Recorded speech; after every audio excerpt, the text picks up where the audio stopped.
Después de lo que ha sucedido hace unos días en Siria, ahora el problema es qué es lo que puede venir.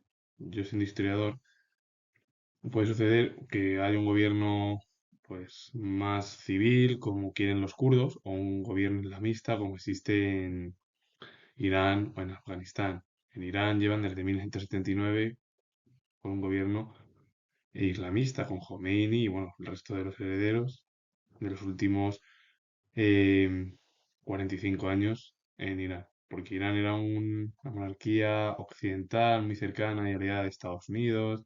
Cuando nació Afganistán fue bueno, un ejemplo de gobierno prosoviético, comunista, muy cercano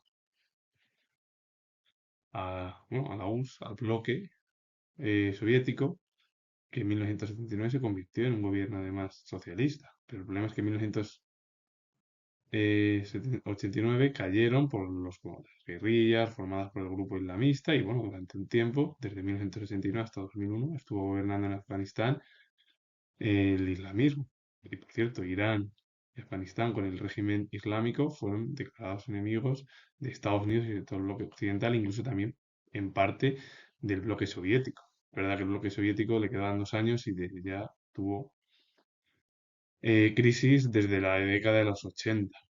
Y luego el ejemplo es Siria. Siria, que ha sido un gobierno socialista con Bashar al-Assad. Bashar al-Assad era uno de los principales aliados de Rusia, del Kremlin, de Putin, de Moscú.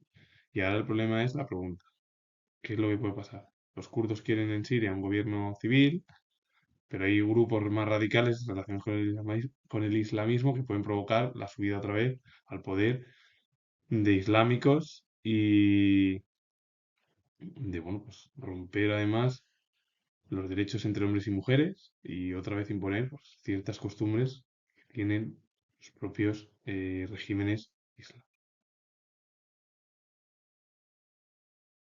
Afganistán fue ocupado y bueno, por las tropas soviéticas y bueno, directamente se convirtió en un aliado de la Unión Soviética de todo el bloque comunista durante todo el periodo de la Guerra Fría. Por cierto, Afganistán como Siria, como Irán fueran monarquías. Es decir, la gran mayoría de todos los regímenes eran monárquicos. El problema es que la inestabilidad provocó, bueno, por la subida al poder de regímenes socialistas, islámicos, que al final se declararon enemigos de todo el bloque occidental y sobre todo de Estados Unidos, aunque también en parte de la URSS.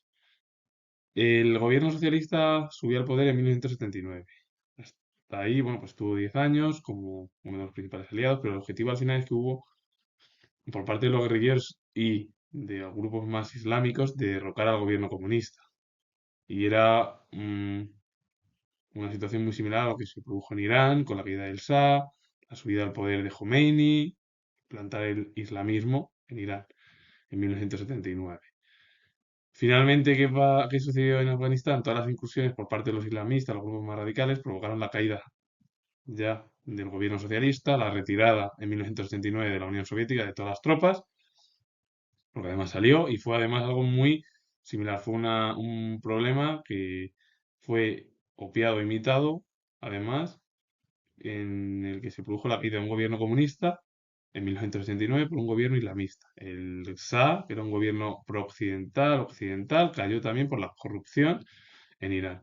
Y en 1989 el islamismo, el fundamentalismo islámico, tomó el poder hasta 2001. Con los atentados del 11S, Estados Unidos entró, bueno, eliminó al gobierno islámico, impuso un gobierno más civil, pero en 2021 volvieron a tomar el poder los islamistas por la crisis que había en el país y bueno, pues se convirtió al final en uno de los principales problemas para todo Estados Unidos y todo el bloque occidental, porque era de nuevo la subida al poder del islamismo en Afganistán, que ya estuvieron durante toda la década de los 90.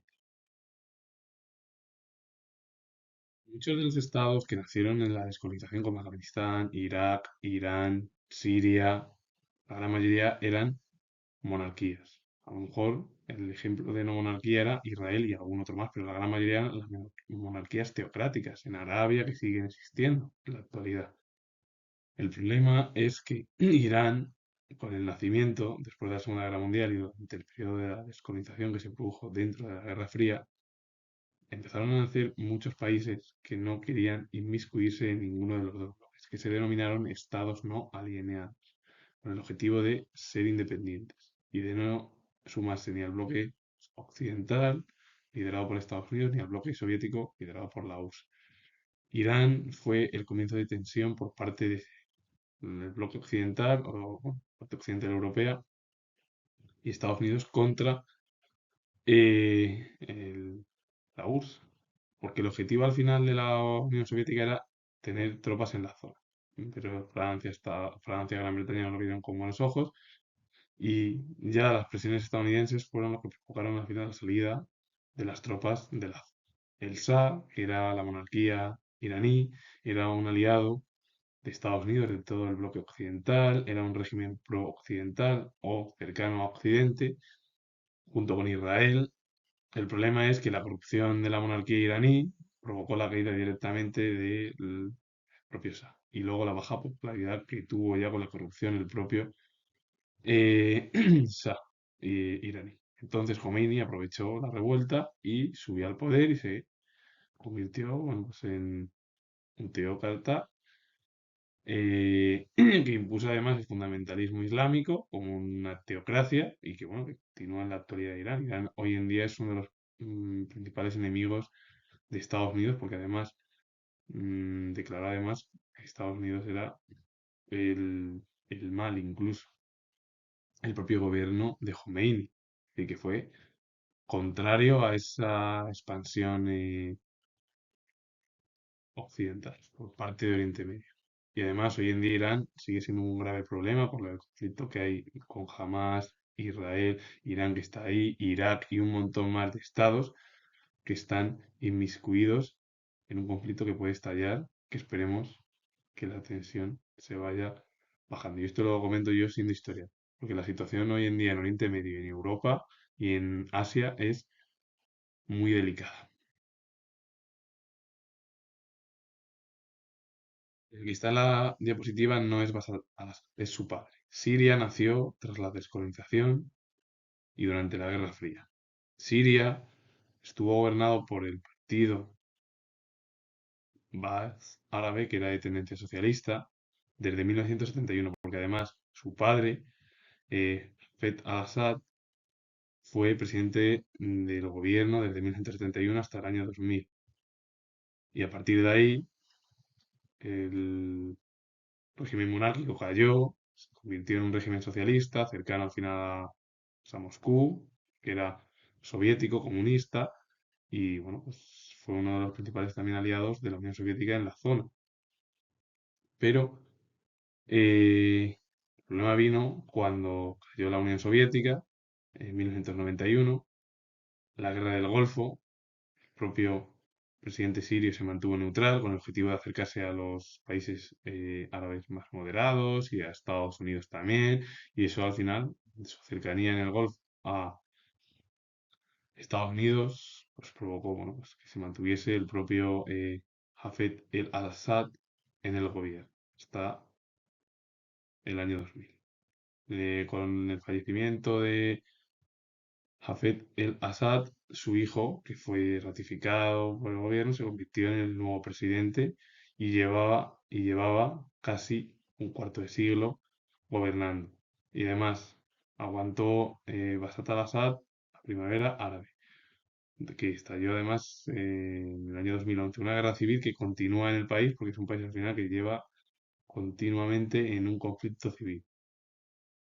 Y con el derrocamiento de Bashar al-Assad, que se encuentra en Moscú, por petición de Putin, pues ahora el problema viene en Siria, que es que puede haber un gobierno civil, que a lo mejor puede ser positivo, cercano al mundo occidental, que eso sería lo más acorde, o algo similar a lo que sucede en Afganistán, en Irán, en Irak y en otras zonas de Oriente Medio, donde la gran mayoría son regímenes fundamentalistas teocráticos, donde solo hay pocos ejemplos de regímenes democráticos, como es el caso de Israel.